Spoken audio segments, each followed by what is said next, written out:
¿Se ve la pantalla? Mercedes, ¿se ve la pantalla? Sí, doctor, sí se ve. Ya. El tema del día de hoy va a ser dispepsia y trastornos funcionales digestivos. En general, dispepsia y colon irritable, que son las manifestaciones o los trastornos funcionales digestivos más frecuentes que tenemos y que deberíamos tener en cuenta. Voy a cerrar un momento esto y voy a bajar esto. Tenemos generalmente el concepto de dispepsia, debería basarse siempre en dispepsia de dos tipos. La dispepsia, lo que ustedes llaman como mal llamado gastritis, o sea, dolor tipo ardor a nivel epigastrio, que la mayoría de sus pacientes le van a decir tengo gastritis, o ese embalonamiento, hinchazón abdominal, con sensación de llenura precoz, y el mal llamado gastritis. El concepto verdadero es en base al criterio de Roma 4 y el concepto es dolor epigástrico o sintomatología de llenura precoz de un mes de duración en ausencia de otras causas. Y hay dos tipos de dispepsia, la dispepsia secundaria que tiene una causa orgánica de base y la otra dispepsia es la dispepsia de tipo primaria o funcional, o también mal llamada gastritis emotiva, endoscópicos, pero si test de aliento y otras causas que puedan sospechar, sospechamos de una dispepsia primaria, que suele ser una causa muy frecuente de consulta, mientras que la dispepsia secundaria puede ser orgánica por un cáncer, por úlcera péptica, por otra causa asociada, y hay un concepto sobre si la dispepsia está asociada al Helicobacter o no, y eso se ve de acuerdo a la sintomatología del paciente. Hay dos tipos de sintomatología específica: dolor epigástrico, tipo ardor, o llenura precoz asociado con embalonamiento, hinchazón abdominal. Es el criterio de Roma 4 que define eso, que debe durar por lo menos un mes de dolor y al menos 6 meses previo al diagnóstico y que haya persistido por la sintomatología por lo menos 3 meses, sin evidencia de una causa estructural, dependiendo de qué paciente, sobre todo dispepsia funcional, incluyendo una endoscopia alta que explique los síntomas del paciente. Ojo, estamos hablando de dispepsia funcional y hay criterios para hacer endoscopia y eso lo hemos hablado en clase, sobre todo con los chicos del Revalidati. Entonces, entremos al subtipo de dispepsia funcional. Cuando tenemos dispepsia funcional, tenemos que decir el tipo variedad epigastralgia, o sea que el paciente que te viene sobre todo con dolor epigástrico tipo ardor, tipo punzada, que se puede estar asociado con la alimentación. A diferencia del otro tipo, que es el síndrome de estrés postprandial, que generalmente va con saciedad temprana y llenura precoz. Entonces, tenemos dos tipos de dispepsia primaria o funcional: la epigástrica, variedad epigástrica, y la variedad síndrome de estrés postprandial o llenura precoz. Dentro de eso, hay que saber, doctor, pero si un paciente tiene sospecha de clínica asociada de dispepsia, ¿cuándo debo definir yo la posibilidad de hacer una endoscopía? Bueno, cuando haya signos de alarma. ¿Qué signos de alarma presenta? Disfagia, pérdida de peso, sintomatología que el paciente que no justifica el cuadro clínico y la persistencia de su metodología amerita que ese paciente se le haga una endoscopía a la brevedad. Entonces, cuando nosotros hablamos de un paciente con dispepsia, debemos entender dos contextos. Aquí se puede escribir, ¿no? En grande, acá. Ay,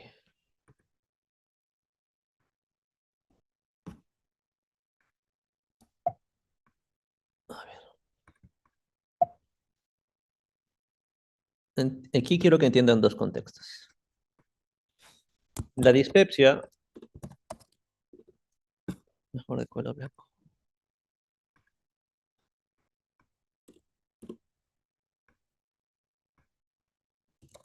La dispepsia funcional, que es la mal llamada gastritis emotiva, y la dispepsia secundaria. Y dentro de la funcional tienen que recordar que hay dos tipos. Hay la variedad epigástrica, epigastralgia, y la variedad síndrome de distrés postprandial. Cuando acude a consulta a un paciente con dolor abdominal, como uno de los chicos con los que estábamos hablando en clase, en los seminarios, le dijo, oye chico, ¿y tú qué clínica tienes? Y mira, clínica, paciente varón de 22 años, que acude a consulta por presentar llenura precoz, embalonamiento, hinchazón abdominal, dolor abdominal intermitente, a nivel de epigastrio. Puede ser un cuadro de dispepsia. Sí, pero debe ser catalogado como una dispepsia no investigada. Paciente varón de 22 años sin signos de alarma, ¿requiere una endoscopia? No. Lo que tienes que hacer con el paciente es valorar probabilidades diagnósticas y considerar que el paciente había tomado antibióticos recientemente, considerar el efecto, porque la causa más frecuente de patología o trastorno funcional digestivo, catalogado como funcional, o en este caso de pepsia no investigada, va a ser funcional. Y ahí tienes que ver estrés persistente, ansiedad, depresión como factores asociados de este paciente, pero también tienes que catalogar otras causas. Descartar lo más común. ¿Qué te puede dar dispepsia en un paciente? Parasitosis, giardiasis. Puedes pedir un examen serológico de Giardia en exceso, puedes pedir un parasitológico seriado, puedes descartar colelitiasis si la sintomatología de tu paciente te sospecha más para dolor tipo gástrico, una ecografía abdominal asociada y una endoscopía no necesariamente, y un test de aliento para Helicobacter, que es causa de dispepsia asociada. Cuando hacemos, idealmente todo paciente que tenga sintomatología de dispepsia debería ser sometido a test de aliento y solo se hace endoscopía en caso de signos de alarma o cuando el paciente presenta claramente una mala respuesta al tratamiento. Entonces, a ver, perdón. Entonces, esto es más o menos un algoritmo de una de las guías asociadas sobre manejo de un paciente con dispepsia. Tengo la sospecha de un paciente con dispepsia funcional. Hablo claramente a mi paciente y discuto sobre lo que significa gastritis emotiva o gastritis o dispepsia funcional per se. Y lo que debería hacer con el paciente es test de aliento para Helicobacter y tratamiento erradicador. Si todo va bien, debe ser manejado en atención primaria. Todo esto debería ser manejado por médicos de familia. Si el paciente no mejora a pesar de la erradicación del test de aliento con Helicobacter y persiste con sintomatología, considera cambiar estilos de vida, que haga ejercicio físico y que haya potencialmente factores dietéticos asociados que incrementen la sintomatología. Si a pesar de esto no mejora, comienza generalmente con tratamiento. Dependiendo de la sintomatología del paciente, variedad de epigastralgia, inhibidores sobre todo PPI o IBP. Si la variedad de síndrome de estrés postprandial, sobre todo prokinéticos. Si a pesar del tratamiento primario no mejora, podría dar neuromoduladores del eje cerebro-intestino y dentro de ellos puede dar antidepresivos tricíclicos o selectivos de la recaptación de serotonina. Si a pesar de esto no mejora, considera otros tipos de terapias asociadas, psicoterapia, manejo de estrés, psicodinamia interpersonal y otras causas psicológicas o terapias psicológicas, porque se ha demostrado que hasta un 25% se pueden beneficiar de estos pacientes. El NNT es de 1 a 4, sobre todo en colon irritable, dentro de la variedad de trastorno funcional digestivo que se puede manejar. Entonces, esto es más o menos lo que les he dicho, paciente con sintomatología de dispepsia, qué es lo que le debieras consultar, qué mínimos exámenes debería solicitar un paciente, generalmente un programa completo a pacientes mayores de 55, y dependiendo de dónde te encuentres, porque hay pacientes que pueden tener enfermedad celíaca, deberías considerarlo como una opción muy alejada, dependiendo de la sintomatología. Y siempre recuerda que habría que solicitar una endoscopía ante ciertos pacientes que tengan sintomatología justificada, asociada, no que todo grupo de pacientes deben ser sometidos a endoscopia. Ahora, una vez hacemos un diagnóstico de estos pacientes y explicamos que posiblemente se trate de una dispepsia de origen funcional, no es necesario hacer investigaciones necesarias, generalmente hay que hacer investigaciones mínimas requeridas dependiendo del contexto de tu paciente.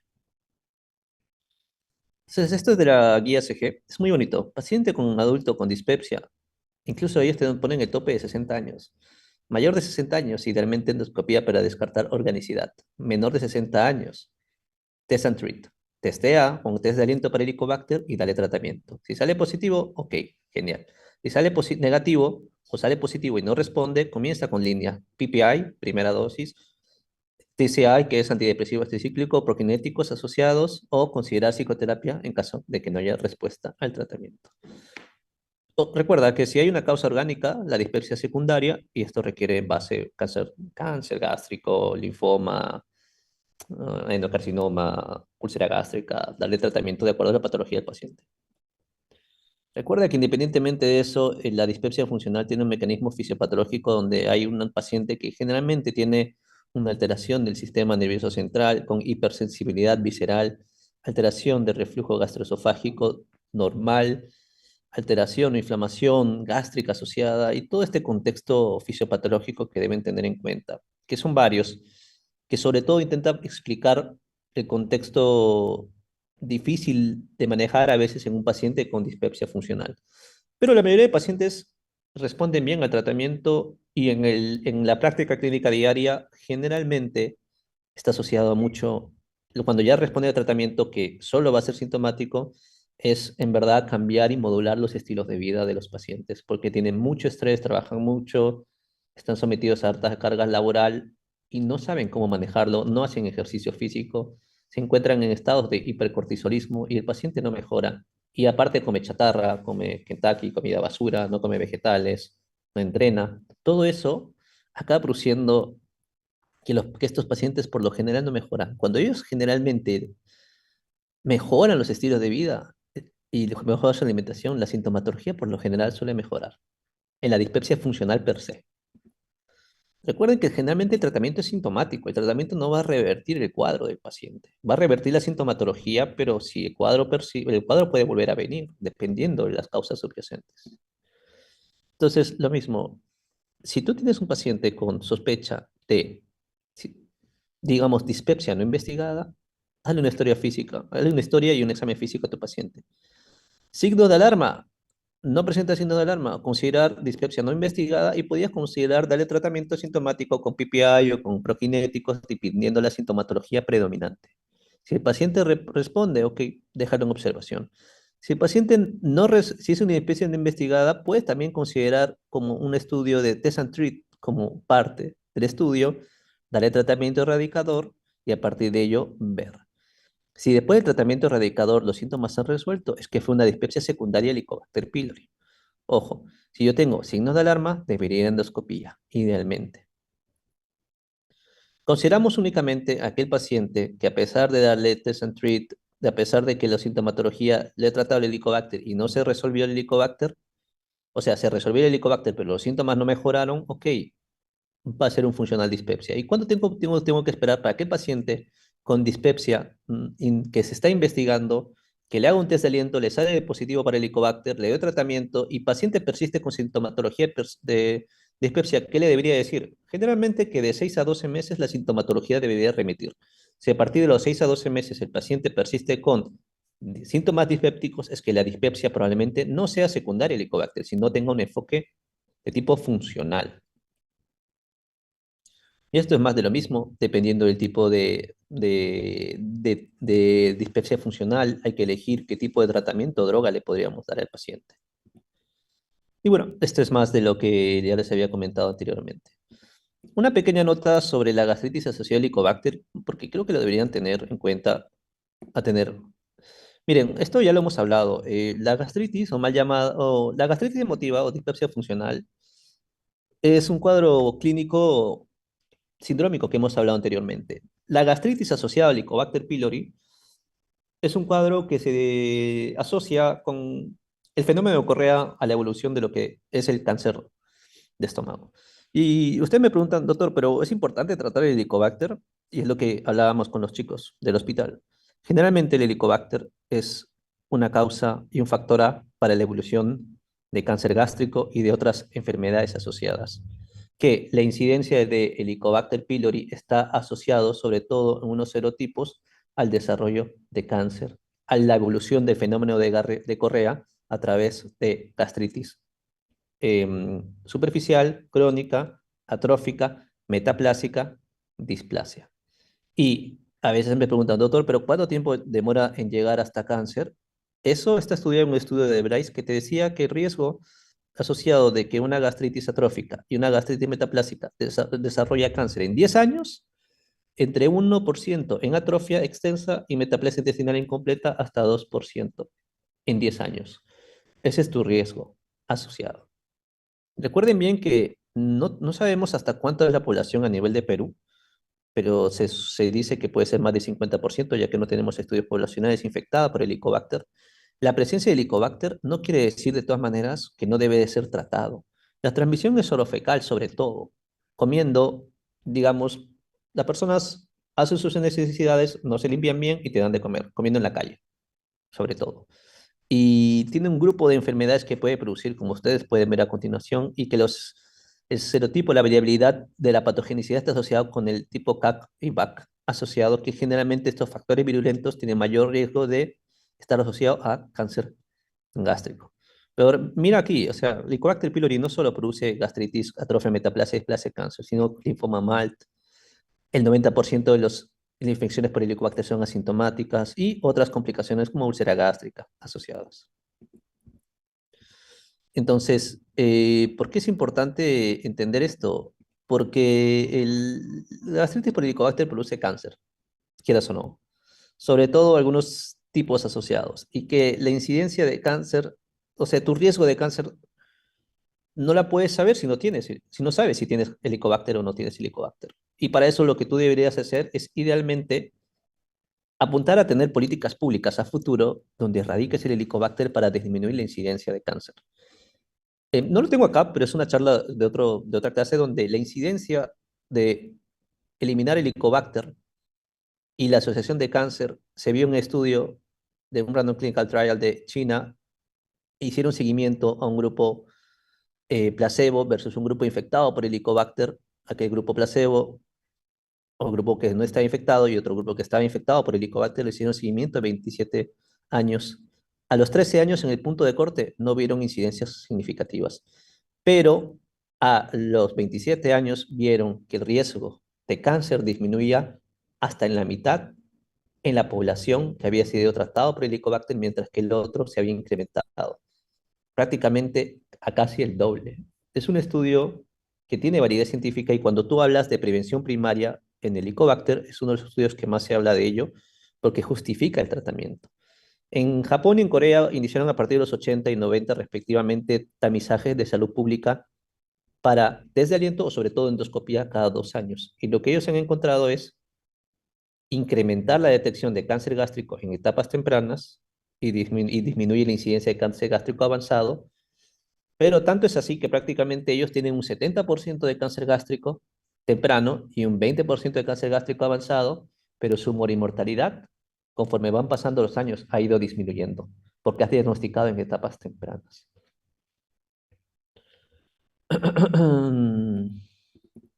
Esto es lo que le decía. Tienes que entender que la gastritis o la dispepsia asociada con Helicobacter, para esperar la mejoría de los síntomas dispépticos, debería esperar 6 a 12 meses. Si a partir de eso persiste la sintomatología de tu paciente, considera que la causa es secundaria. Esto es lo que le mencionaba. Le hago de endoscopia a mi paciente. Si es que quiero, le tomo biopsia, doy tratamiento radicador, responde la sintomatología y se mantiene asociado por 6 a 12 meses. Esto es una dispepsia secundaria por Helicobacter pylori. Si a pesar de eso no hay respuesta o la respuesta es parcial y luego posteriormente recurre la sintomatología a los 6 a 12 meses, esto es dispepsia funcional. Esto es más o menos lo que ya les he hablado, a quienes debería buscar y hacer screening para gastritis por Helicobacter, quienes deberían ser sometidos a endoscopillos, casi la política de Maastricht, que es la guía mundial para Helicobacter pylori, recomienda que idealmente todo paciente mayor de 12 años debe ser sometido a estrategia de test trace. Testea a todo el mundo para HP y trátalo en la medida de lo posible. Y solo somete endoscopía a aquellos pacientes con signo de alarma, pérdida de peso, disfagia, masa abdominal, anemia de causa no filiada, hemorragia digestiva.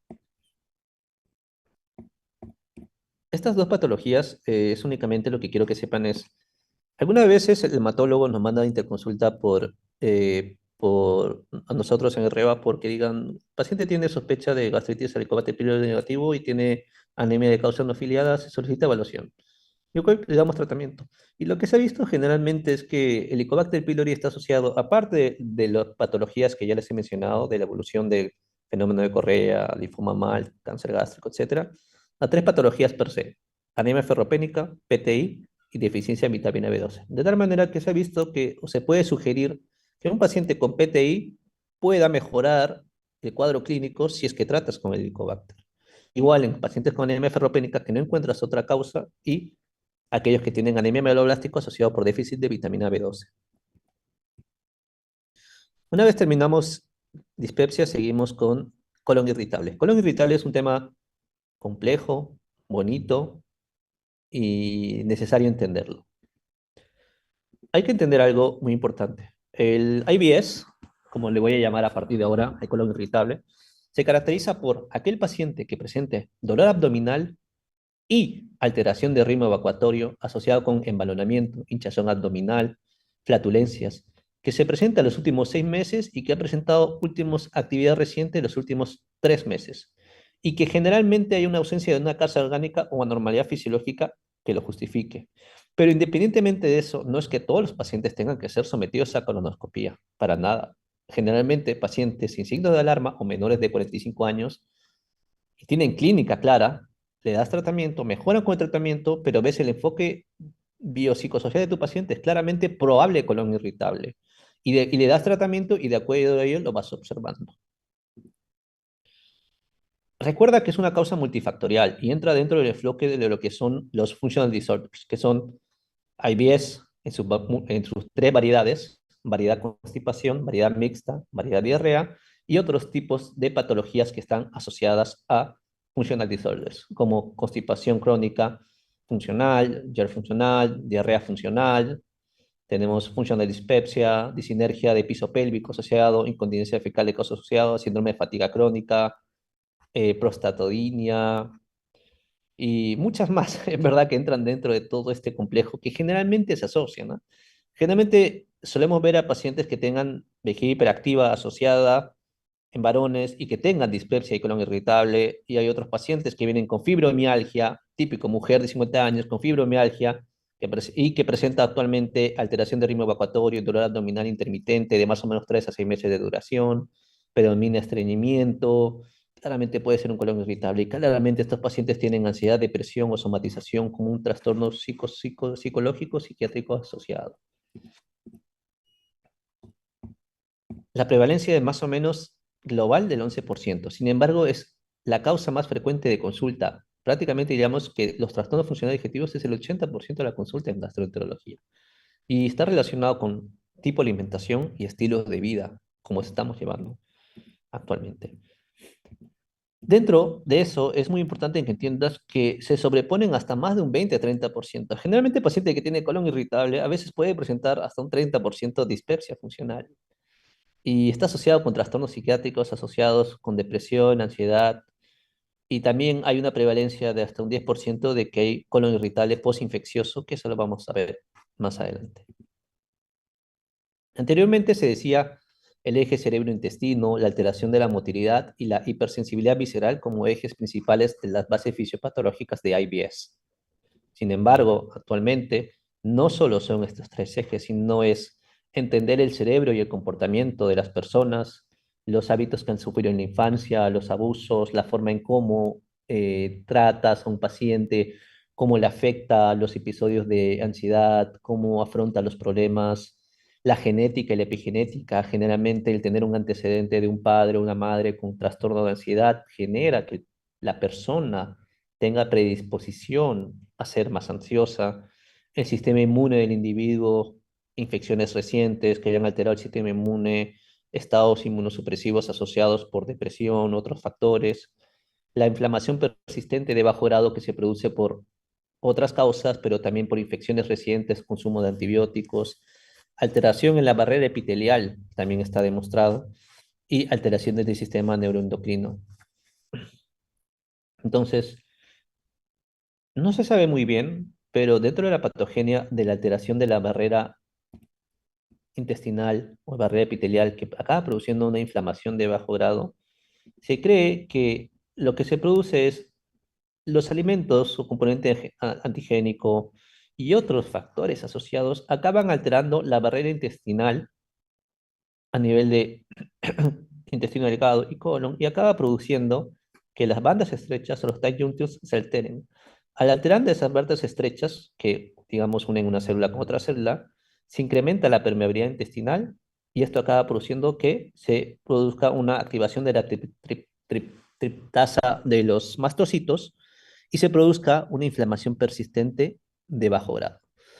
Digamos que la infiltración de células inmunes de bajo grado o esta inflamación de bajo grado es un eje principal en lo que vendría a ser el evento temprano que acaba produciendo IBS a la larga. También se dice que esta inflamación persistente de bajo grado produce que el paciente esté con una respuesta antiinflamatoria disminuida y una respuesta inflamatoria incrementada. Otras alteraciones que pueden ver es que digamos, la persistencia de los mastocitos, las alteraciones que puedan haber a dicho nivel, activan vías somáticas y vía visceral del dolor y se producen alteraciones estructurales de tal manera que el paciente a la distensibilidad del aire a nivel colónico, el paciente tiene una hiperreactividad visceral al dolor. Es decir, prácticamente puede que tengan los receptores se activen con menor presión, los varoreceptores a nivel somático del dolor se activan con menor presión de aire en el colon, de tal manera que produce mayor dolor a menos cantidad de aire, digamos. Eso es lo que se postula, porque todos estos son teorías. Son teorías que más o menos deben entender, no deben entender de manera, deben saber, porque esto ya lo han visto en fisiología, fisiopatología, pero deben entender cómo funciona sobre todo la clínica del paciente, porque a partir de eso tú vas entendiendo cómo funciona la sintomatología del paciente. Y colon irritable y IBS, mientras más lees, más inculto te acabas sabiendo, porque es una patología muy compleja que se va estudiando poco a poco.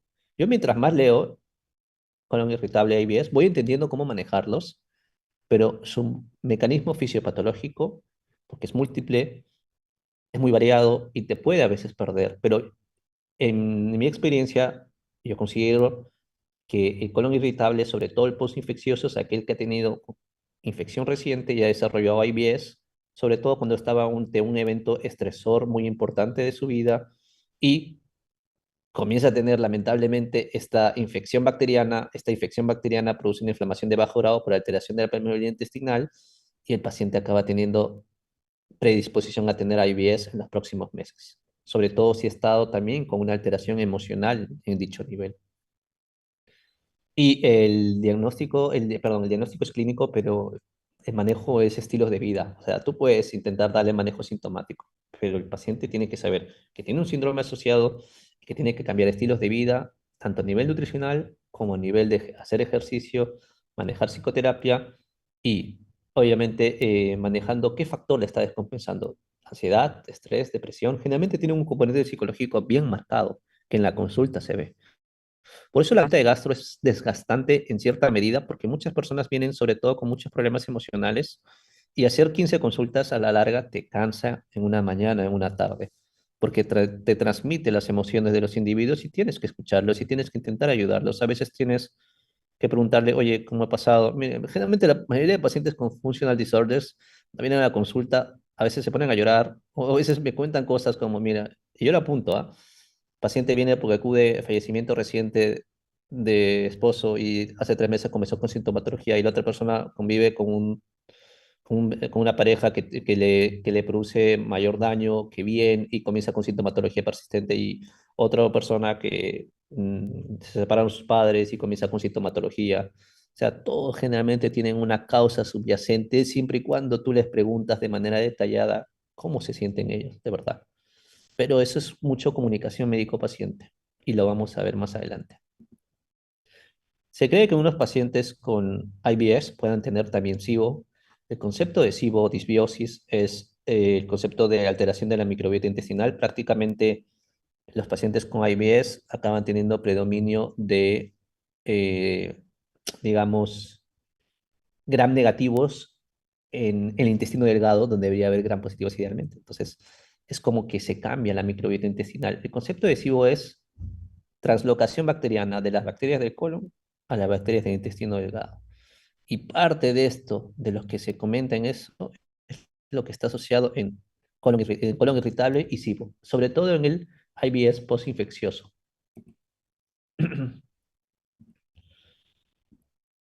Esto es parte del estudio que dice, hay sujetos que pueden desarrollar posterior a una infección IBS o colon irritable.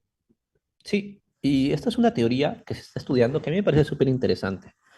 Se dice que el agente infeccioso, por ejemplo, Shigella, Salmonella, acaba teniendo una toxina de distensión citolectal, que tiene cierto componente que comparte mimetismo molecular con la mucosa intestinal a nivel de la vinculina de la zona adherens de lo que viene a ser en la etapa de las tight junctions.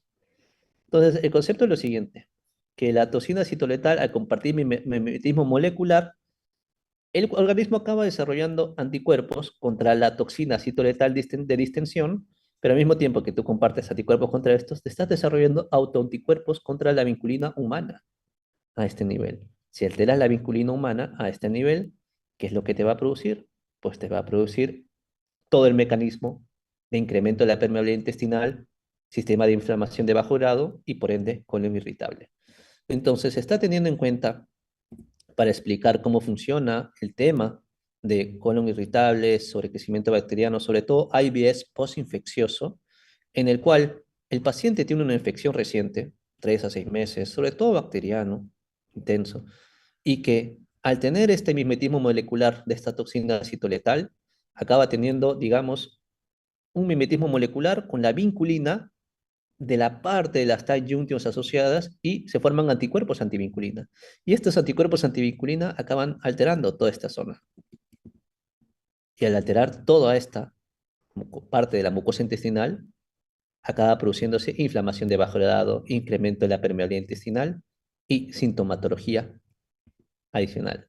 Y se dice también que estas alteraciones del sistema neuroentérico produce que haya dismotilidad en el paciente asociado. Aparte de inflamación de bajo grado y dismotilidad. De tal manera que el paciente produce mayor cantidad de gas metano y se produce sobre todo IBS, variedad, constipación o bacterias formadoras a predominio de hidrógeno y se produce una IBS, variedad, diarrea.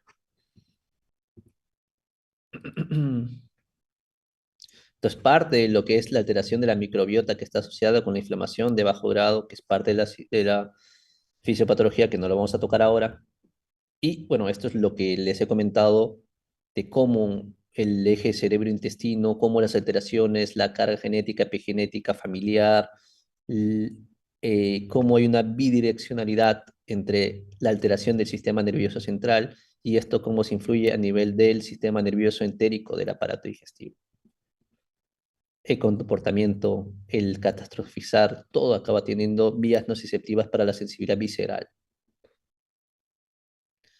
Por último, los criterios diagnósticos para yo diagnosticar por Roma 4 para IBS es dolor abdominal, alteración de ritmo evocatorio y con todos estos tres que le he mencionado, y que hay cambios en Roma 4 con respecto a Roma 3, con respecto a que antes se decía que el dolor abdominal calmaba con la defecación, y ese criterio ya ha cambiado. El criterio actualmente dice se relaciona con la defecación. Ya que muchas veces tú le preguntas, ¿y usted después de defecar le calma el dolor? Sí, pero a algunos pacientes no, les incrementa. Y eso ya es lo que está cambiando actualmente. Actualmente, en cambio, es que está relacionado con la defecación. No solo puede calmar, incluso puede empeorar el dolor abdominal. Y está asociado a disconfort y cambios a veces en la frecuencia de las heces. No siempre va a ser estreñimiento, no siempre va a ser diarrea. Esto de acá es la escala de Bristol para decir nosotros cómo está la diarrea. Cuando ustedes vienen con cómo están las heces, cuando ustedes vienen con diarrea, chicos, yo les digo Bristol 7. Paciente viene con deposiciones líquidas sin moco, sin sangre, Bristol 7. Líquidos. Semilíquidos, semiformados, formados normal tipo 4, en estas embolitas tipo 2, más embolas y hard nuts a este nivel. Estreñimiento, estas tres. Diarrea, estas tres. Cuando tú haces una historia clínica, tú lo que deberías poner, el paciente viene por deposiciones líquidas o semilíquidas Bristol 6 o 7. Cuando yo evalúo al paciente también en la consulta, digo, paciente, constipación, digo, a ritmo evacuatorio, una defecación cada 2 días, Bristol 2. Entonces yo sé que el componente principal es estreñimiento.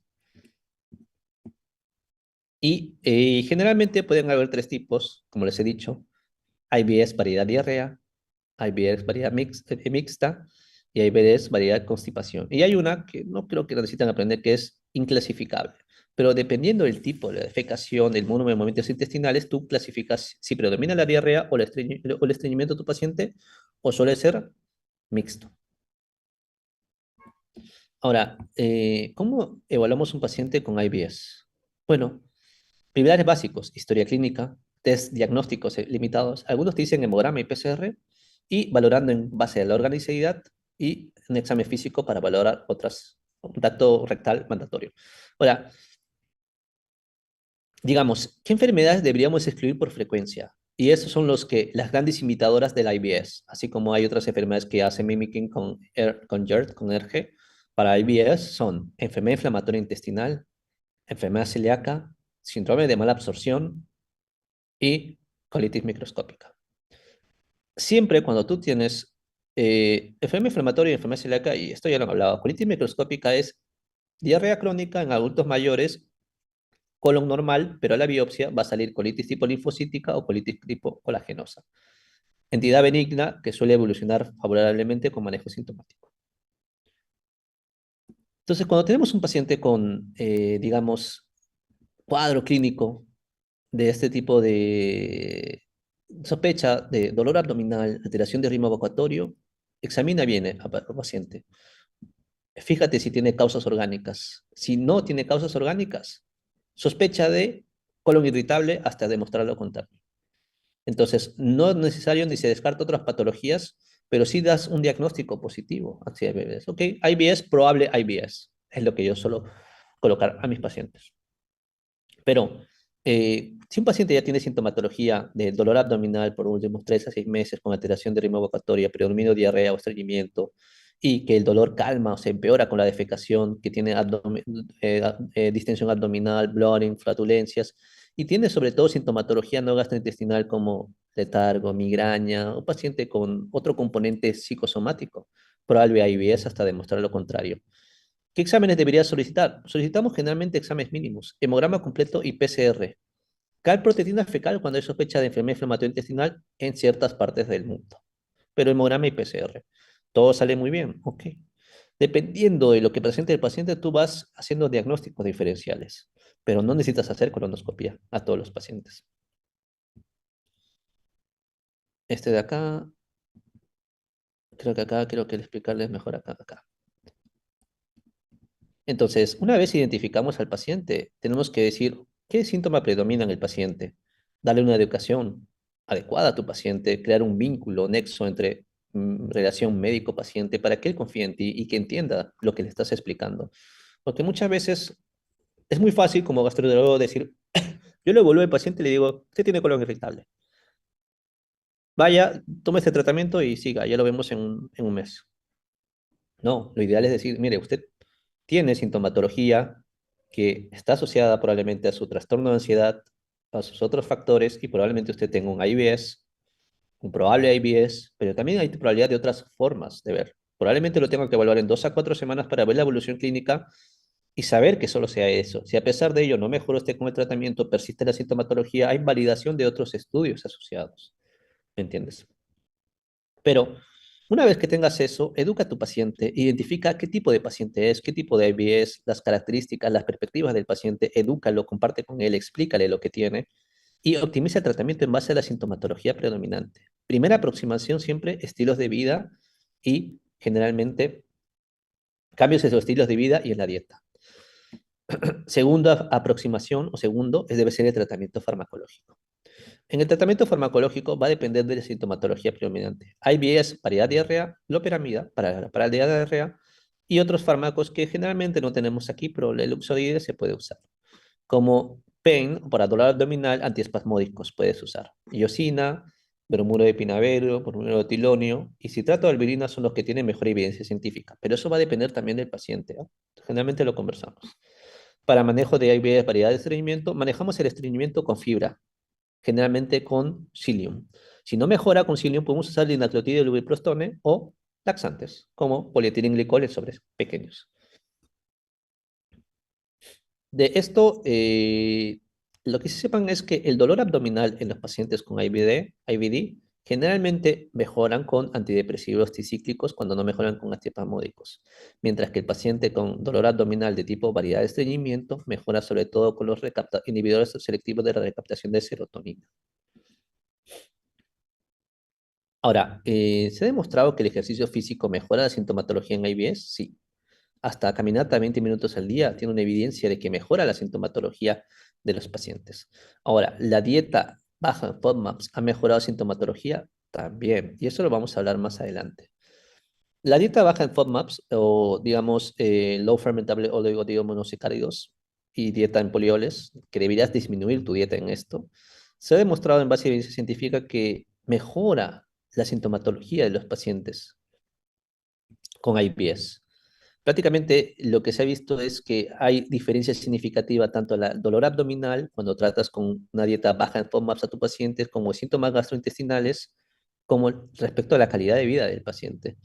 Y si bien los efectos han sido medidos a corto plazo, digamos que hay evidencia científica para que la dieta baja en FODMAPs se recomiende a los pacientes, porque se ha demostrado que el consumo incrementado de monosacáridos, disacáridos y oligosacáridos fermentables, en alta cantidad, bastante fermentables, generalmente produzcan sintomatología del paciente, de tal manera que debería ser bajo en FODMAPs.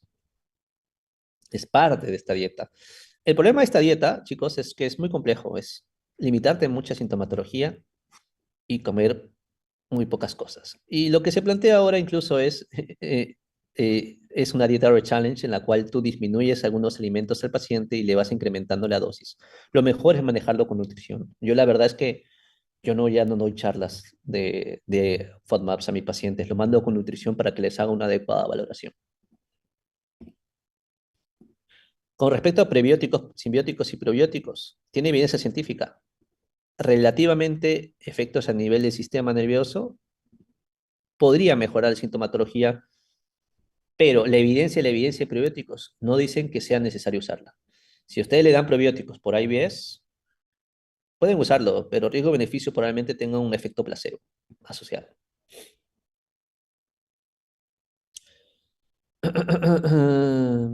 Recuerda bien que si bien demostró ligera evidencia científica, el grado de recomendación es bajo. A tipo personal, no recomiendo usar probióticos ni para SIBO ni para IBS hasta que no haya una evidencia científica que me diga que debo usarlo, excepto que el paciente entienda que probablemente entre no usar nada y eso, y sepa que tengo un efecto placebo, podría usarlo, ok. Esto es más para rifaximin en uso de IBS, que eso lo vamos a hablar en otro momento, porque eso es más de su especialidad. Pero esto es lo que se ha visto. En colon irritable asociado a SIBO, bueno, ese es un estudio en el cual se dijo que aquellos pacientes que tenían sobrecrecimiento bacteriano asociado con IBS, variedad diarrea, dosis cortas de 2 semanas de rifaximina, ya sea a 1200 miligramos o a 1500 miligramos, demostró mejoría sintomatológica en el paciente. Y este estudio de Pimentel recomendaba incluso hasta dar 2 ciclos. Yo suelo dar rifaximina a mis pacientes con IBS que no mejoran, que predomina el balonamiento y que asocian sobrecrecimiento bacteriano, demostrado con un test de SIBO positivo, test de hidrógeno aspirado o metano aspirado para positivo.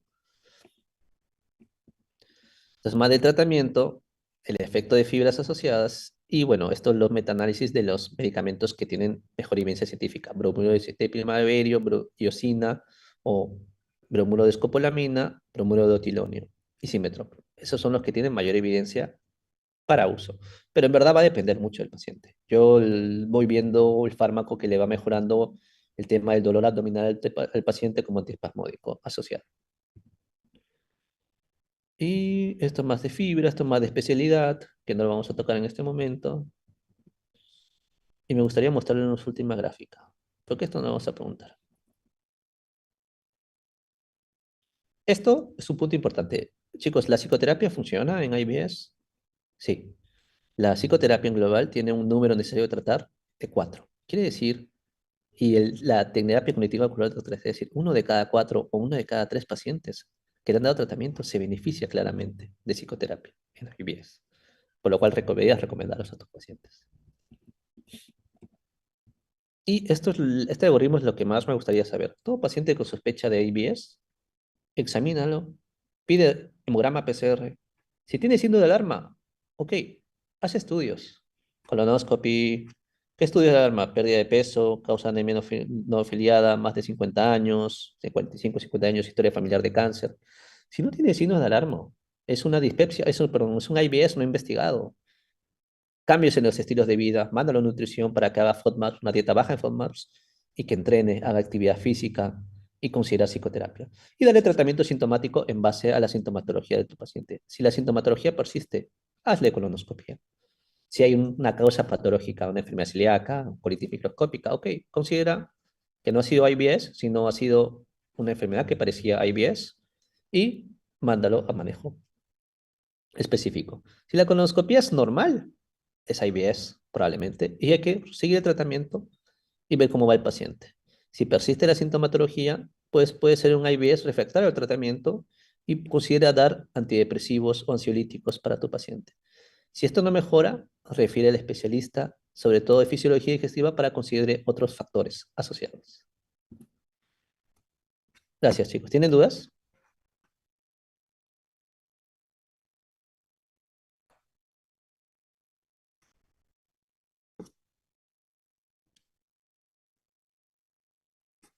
Hola. Está claro. ¿Está claro, seguro?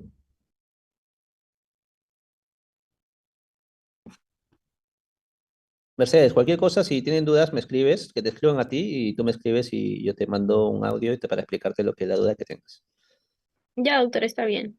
¿Ya? Hay veces y dispepsia es relativamente, no es muy complejo, pero también lo hemos hablado en la clase, así que creo que más o menos lo tienen bastante claro. No, no vamos a tomar cosas complejas, de cosas bien específicas, ¿ah? Tampoco no quiero que lo sepan porque se lo voy a olvidar con todo lo que tienen que estudiar. Prefiero que sepan conceptos claros, sobre todo en atención primaria, porque ustedes van a ser primero médicos generales y luego van a ser especialistas, sobre qué debes hacer en un paciente con IBS o con dispepsia no investigada y cómo debes hablar y no decir que tu paciente tiene gastritis ni tu paciente tiene colon irritable, sino probable colon irritable y lo que hemos conversado.